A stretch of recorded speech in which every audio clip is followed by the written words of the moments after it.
안녕하십니까. 종국권의 혼술이 매주 1월 보내드리는 정가 뒷담화 10월 1일에 인사드립니다. 추석 명절 연휴 즐겁게 보내고 계시는지요?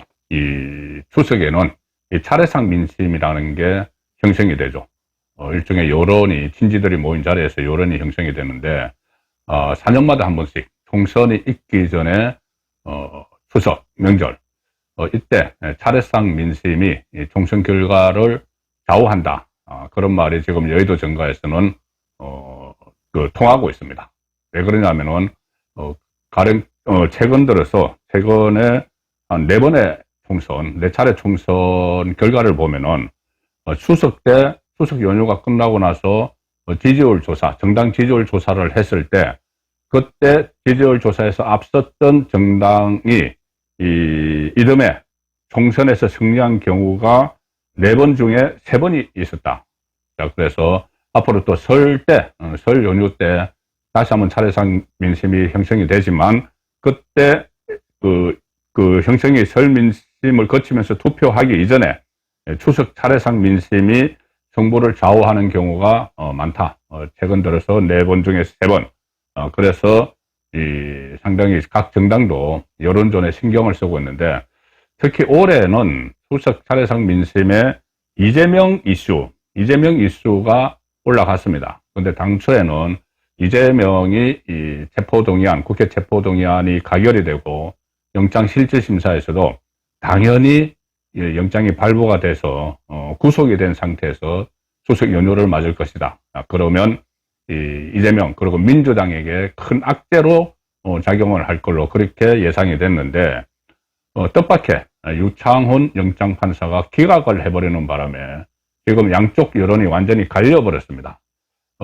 한쪽에서는 우파 진영에서는 유창훈 판사가 정치적 판결을 했다. 정말 여러 가지 증거 차고도 넘치는데 그걸 전부 무시하고 말도 안 되는 영장 기각 사유서를 남기고 이재명을 기사회생시켰다.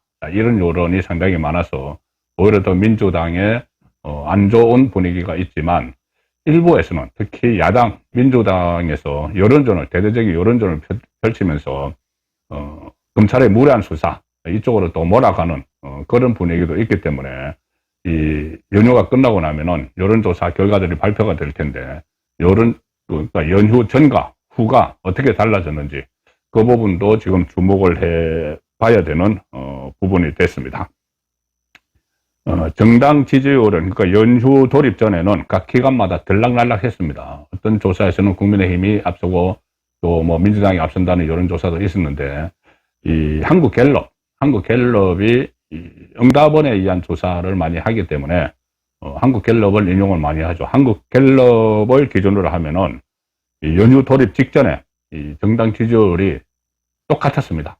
국민의힘 33, 민주당 33. 그래서 똑같이 시작을 했다.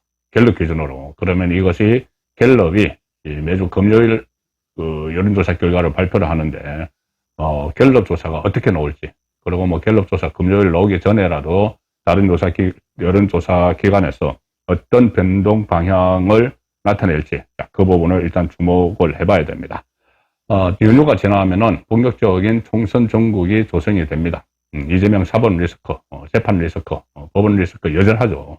여전하고 여러 가지 변수들이 있는데 윤석열 대통령은 계속 반국가 세력에 대해서 단호한 조치를 취하는 그런 국정 운영을 하고 있고 그런데 지금 총선에 돌입하는 이 초반전에 좀 신문 지면이나 언론에 자주 등장하는 2가지 이슈가 있습니다. 그 2가지 이슈를 오늘은 정가 뒷담화 시간에 제가 자세히 한번 분석을 해보겠습니다. 뭐냐면은 초기 이슈 2가지인데 하나는 국민의힘 수도권 위기론.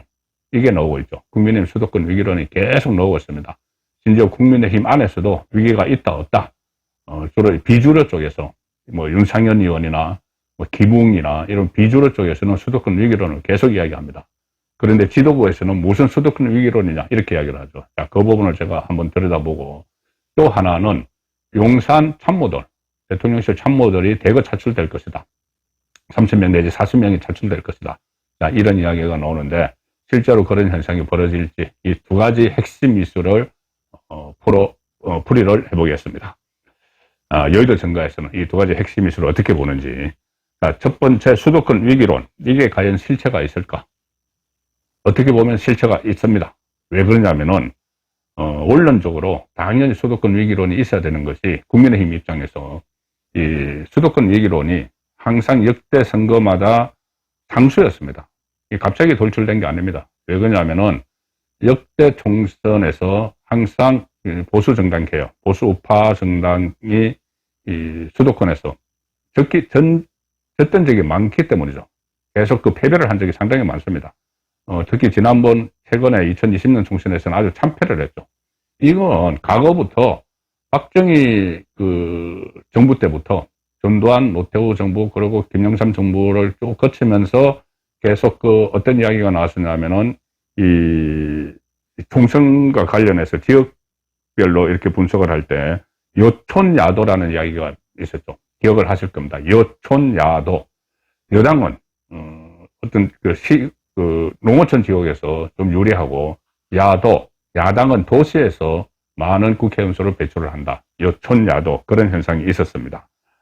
도시에서 좀 고학력 중산층을 중심으로 지금 그렇다는 것이 아니고 과거에 군사 정부나 그와 군사 정부로부터 비롯된 이 정부에 대해서 좀 비판적인 그런 여론이 있었기 때문에 과거에 여촌야도 이런 이야기가 있었는데 수도권에서 그 이후에 총선에서도 여러 가지 이 변수로 인해서 이 역대 총선에서 보수 정당이 지는 경우가 상당히 많았습니다.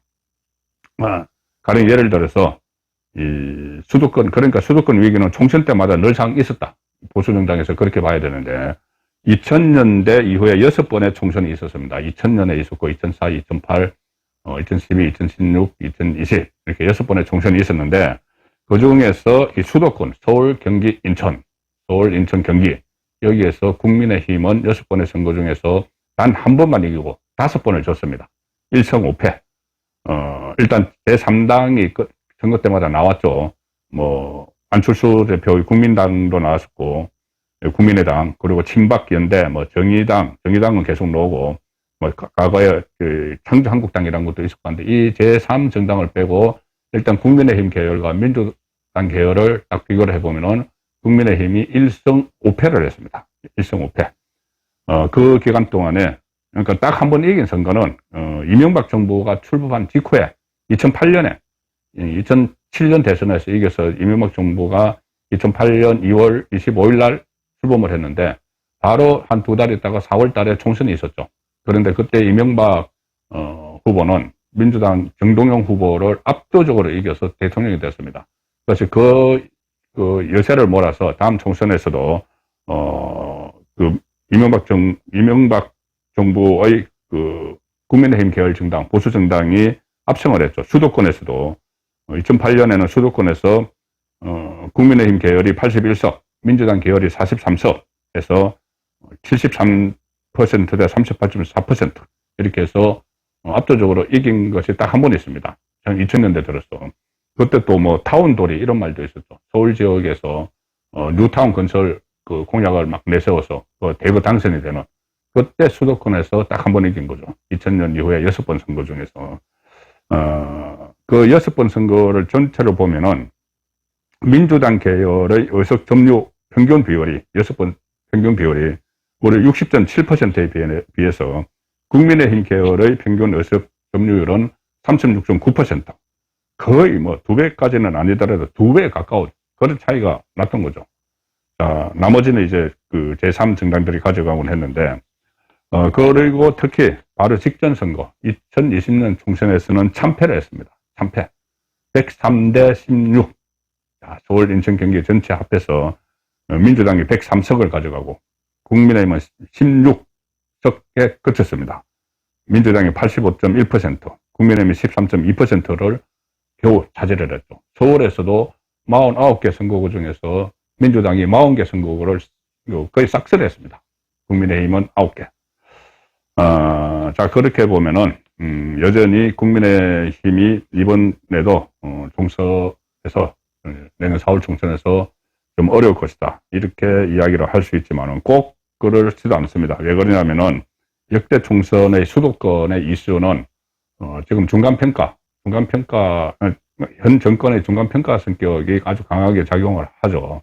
그래서 윤석열 대통령의 지지율이 아직은 40%대에 좀 못 미치기 때문에 이것도 좀 그때까지 계속되면은 어려운 것 아닌가 뭐 이런 이야기도 할 수 있지만은 물론 뭐 지지율이 그때 더 확 상승될 수도 있고 조금 떨어질 수도 있는데 이 과거 선거를 보면 과거 수도권 총선을 보면은 꼭 현 정부에 대한 중간평가 성격에만 이렇게 이슈가 되는 것은 아닙니다. 그것만 이슈가 되는 것이 아니고 여러 가지가 막 등장을 하죠. 가령 2004년 총선 때는 노무현 당시 대통령에 대한 탄핵 역풍이 불었습니다. 탄핵 역풍이 불어서 국민의힘이 상당히 어려운 선거를 치렀죠. 그리고 바로 직전 선거에서 왜 그렇게 큰 차이가 났느냐. 코로나 초기였죠. 그때 코로나 포퓰리즘, 현금을 막 살포하고 그런 변수가 있었기 때문에 민주당이 그때 민주당 정권이었으니까 문재인 정권이었으니까 정책 수단을 가지고 있으니 돈을 막 풀어서 민주당이 압승을 하는 수도권에서도 103대 16으로 완승을 하는 그런 결과가 나왔습니다. 그러니 변수들이 앞으로 나올 텐데 이재명 이슈가 그때까지 계속 갈 가능성이 상당히 높다고 저는 봅니다. 왜냐하면은 제가 몇 차례 말씀드렸지만 재판이 있기 때문이죠. 특히 선거법 재판이 총선 이전에 1심이라도 나오면은 다음 대선에 출마도 하지 못할 가능성이 높은 뭐 대법원까지 가야 되지만은 일단 1심만 나와도 다음 대권 주자가 아닌 이재명을 중심으로 똘똘 뭉쳐서 총선을 치를 수 있을까? 그리고 벌금 100만 원 이상 선거법에서 나오면은 정당이 완전히 파산하는데 재정적으로 434억 원을 토해내야 되기 때문에 국고보조금. 자, 그래서 총선을 앞두고 1심에 나오면은 그것이 이재명 변수가 과거에 노무현 탄핵 역풍이나 이 코로나 포퓰리즘처럼 이재명 변수가 선거판에 휩쓸 수도 있다. 자, 그러면은 국민의힘이 수도권에서도 한번 해볼 만한 그런 상황이 되는 것이죠. 자, 그리고 어떻게 보면은 지금 현재 국민의힘 수도권 위기론이 나오지만 민주당도 수도권 위기입니다. 왜 그러냐면은 이재명 리스크가 수도권을 중심으로 가장 강범위하게 퍼져 있기 때문이죠. 자, 9월 연휴 들어가기 전에 9월 마지막 주쯤에 갤럽 조사 보면은 제가 좀 전에 말씀드린 대로 33대 33입니다. 전체 전국 평균 지지율은 국민의힘 33, 민주당 33인데 이걸 서울을 놓고 보면은 무려 41대 26입니다. 국민의힘이 41% 지지를 받고 민주당은 불과 26% 지지를 받는 계속 그 상황이었죠. 이 8월 말에도 서울은 국민의힘이 36대 민주당은 26, 그 10%포인트 이상이 막 나고 바로 직전에 15%포인트까지 났습니다. 민주당이 그만큼 튀고 있는데 계속 이 수도권 위기론이 마치 국민의힘의 일인양, 국민의힘만의 일인양 그렇게 일부 평론가들이 이야기를 하고 있죠.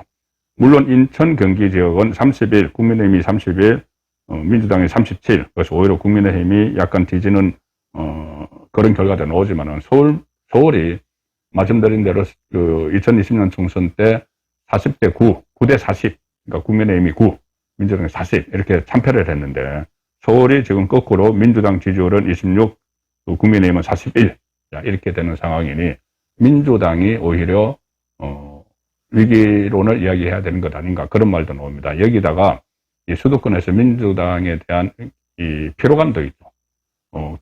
그러니까 계속 이겨오면서 2000년대 이후에 민주당이 선거에서 계속 이기면서 수도권에서는 민주당의 3선 이상 의원들이 많습니다. 특히 3선 의원들이 많은데 이 3선 보통 국회의원들이 가장 고비가 2선에서 3선 될 때, 3선 되면은 뭐 상임위원장도 하고 여러 가지 나갈 길이 많습니다. 원내대표도 출마하고.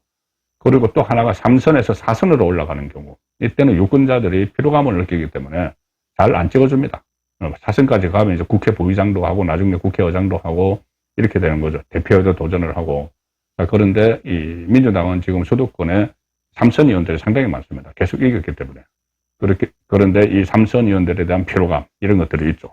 그리고 또 하나, 민주당은 수도권에서 이겼다 졌다를 이야기할 때 지난번 선거와 비교를 해야 되겠죠. 그럼 지난번 선거에서 민주당은 수도권에서 무려 85.1%를 점유를 했는데 과연 이번에 그걸 유지할 수 있을까? 그걸 유지해야지, 그것보다 많아야지 이겼다고 하겠죠. 자, 그런 의미에서는 민주당의 수도권 위기론도 만만찮다. 그렇게 지금 볼 수가 있습니다. 수도권은 최대 승부처죠. 이 수도권 의석수가 계속 늘어났습니다. 인구가 늘어나면서 수도권 의석수도 계속 늘어나서 2000년 총선 때는 수도권 서울, 인천, 경기 합하면은 97석이었는데 지금은 2020년 기준으로 121석, 121석이 됐습니다. 그러니까 전체 지역구가 253개니까는 거의 절반 가까이 수도권에 몰려 있어서 이 승부처가 되는 것이죠. 자, 그래서 이 두 번째, 제가 풀이해드릴 이 이슈 중에서 용산 대규모 차출설, 용산의 참모들이 대규모로 총선에 투입될 것이다. 이 말이 계속 나오고 있습니다. 특히 수도권에 많이 투입될 가능성이 있는데, 자, 그런데 역대 정부마다 참모들, 그 이전에는 청와대 참모들 차출설이 계속 있었죠. 그래서 청와대로 오래 출입을 했는데, 어쨌든 새로운 정부가 시작이 되고 나면은 그 절반, 그러니까 청와대 참모들이 한 200명 된다고 하면은 한 100명 정도는 이 공무원들이 파견이 돼서 오죠. 그래서 그 늘상 공무원에서 늘공, 그 나머지 한 100명 정도는 의공, 어쩌다 공무원 해서 행정관급 이상을 제가 말씀드리는 겁니다. 어쩌다 공무원 해서 정치권에 있던 또는 언론계에 있던 사람들도 있고 원래 공무원이 아닌 사람들, 그 사람들이 들어갑니다. 그래서 의공, 어쩌다 공무원 이렇게 부르는데 이 의공들은 총선 때만 되면은 본인이 출마를 하려고 하죠. 자, 그러면서 명분은 내가 출마를 해서 이 대통령의 국정 철학을 전파를 하겠다. 국회에서 입법화시키겠다. 이런 명분으로 대거 출마를 시도를 하는데 역대 정권마다 조금 다릅니다. 가령 문재인 정권 때는 무려 30명이 출마를 했습니다. 지금 30명, 40명 이야기가 나오는데 문재인 정권 때는 실제로 30명이 출마를 했습니다. 그 중에서 19명이 국회에 입성을 했죠. 상당히 많은 수가 청와대 참모들 중에서. 그래서 그 사람들이 초선들끼리 초검회라는 모임도 만들고 지금도 국회에서 퇴임한 문재인의 전위대 역할을 하고 있죠. 윤건영이라든가 국정상황실장을 그때 지냈던 고민정, 김의겸 이런 사람들 국회에서 이 문재인의 친위부대 역할을 하고 있습니다. 자, 그때는 문재인 지지율이 어쨌든 일을 안 해서 그렇든 간에 지지율이 한 50%, 60% 되었기 때문에 대거 이렇게 출마를 시킬 수가 있었습니다. 그리고 거기 또 다른 사람을 수혈을 하면 됐죠. 자, 그런데 그 이후에 박근혜 정부 때 어떻게 됐느냐. 물론 한 이 시점 정도에 대선 한 6개월, 7개월 전에는 박근혜 정부 때도 수십 명이 출마할 거라는 이야기가 있었습니다. 그때도 이 의공들이 많이 포진을 하고 있었기 때문에 국회로 내보낼 것이다. 그런데 총선을 앞두고 그때 이 박근혜 대통령의 지지율이 좀 떨어졌습니다. 그때도 한 30%대를 가지고 있었는데 그래서 대규모로 출마를 시킬 그런 형편이 안 됐죠. 그래서 결과적으로 딱 2명만 총선에 나갔습니다.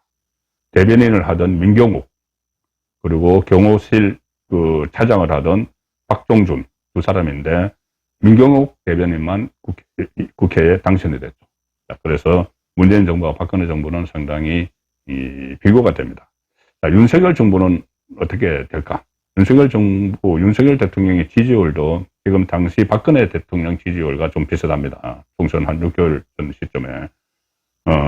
물론 앞으로 지지율이 엄청나게 올라갈 수도 있고 아니면 또 정체하거나 약간 떨어질 가능성도 전혀 배제는 할 수 없죠. 여러 가지 지금 민주당 쪽에서 거의 묻지마 부정을 하고 있기 때문에 국정 운영에 대해서 묻지마 부정평가를 하고 있기 때문에 지지율이 어떻게 될지 모르는데 하나의 변수가 있습니다. 지금 30명 내지 40명 출마설이 있는데 이것이 그대로 갈까? 지금 이재명의 구속영장이 기각이 돼버렸기 때문에 이게 상당히 좀 가변적인 상황으로 되어 있습니다. 이 여론이 어떻게 형성이 될지, 여기에 따라서 용산 참모들의 출마도 현실화되는 그 비율이 상당히 달라질 텐데, 아무래도 지금 예상으로는 올 연말 아니면 내년 초 윤석열 대통령의 지지율에 따라서 대거 출마를 하느냐 아니면은 제한적으로 하느냐, 그것이 결정이 될 것 같습니다. 문재인 정부 때 지지율이 상당히 높으니까 대거 출마를 해서 또 대거 당선이 됐죠. 그런데 박근혜 정부 때는 지지율이 좀 정체되고 떨어진 상황에서는 이렇게 참모들을 대거 내보내기 상당히 어려워지는 상황이죠. 계속 국정 운영을 지속적으로 해나가야 되고, 한 30명이나 또 새로 인물을 교체하고 하면은 그 위험성이 있기 때문에, 그래서 윤석열 대통령도 내년 초 그리고 올해 연말 지지율에 따라서 대거 출마를 할 것인지, 지금 30명 문재인 때처럼 한 30명까지 출마를 할 것인지, 아니면은 한 자릿수에 머물지, 그 부분이 지금 불투명한데, 아마 이 제한적으로 내보내더라도 기존 정치인들, 또 출마를 한 경력이 있는 사람들은 뭐 총선에 나가겠죠. 뭐 강승규 시민사회수석이나 김은혜 홍보수석, 또 뭐 전희경 정무 1비서관, 아니면 강훈 국정홍보비서관, 이 포항이죠. 자, 이런 윤석열 대통령 지지율 결과에 상관없이 총선에 나갈 사람도 있고, 아니면은 이 결과에 따라서 못 나갈 사람도 생길 것이고 그렇습니다. 그리고 내각에서는 원래 현역 국회의원들은 아마 다 총선에 나가겠죠. 그리고 그러니까 박진 장관이나 뭐 이런 경우, 외교부 장관 박진이나 이런 경우에 나가고, 원희룡 교통부 장관, 국토교통부 장관도 원래 정치인 출신과 나갈 가능성이 있고, 한동훈 법무부 장관에 대해서는 지금 현재로선 출마가 좀, 출마보다는 현직에 있는 가능성이 높다, 이 말씀을 제가 계속 들었는데, 그 부분은 좀 상황 변화를 봐야 되는 그 시점입니다. 그래서 오늘은 추석 연휴를 맞아서 이 추석 민심이 어떻게 총선에 영향을 미치는지, 그런 부분과 지금 초기 추석 연휴가 끝나면은 총선 전국이 본격적으로 개막되는데, 초기의 관심사 두 가지, 하나는 수도권 위기론, 또 하나는 용산 대규모 자출설, 이 부분에 대해서 견해를 말씀드렸습니다. 정가 뒷담화였습니다.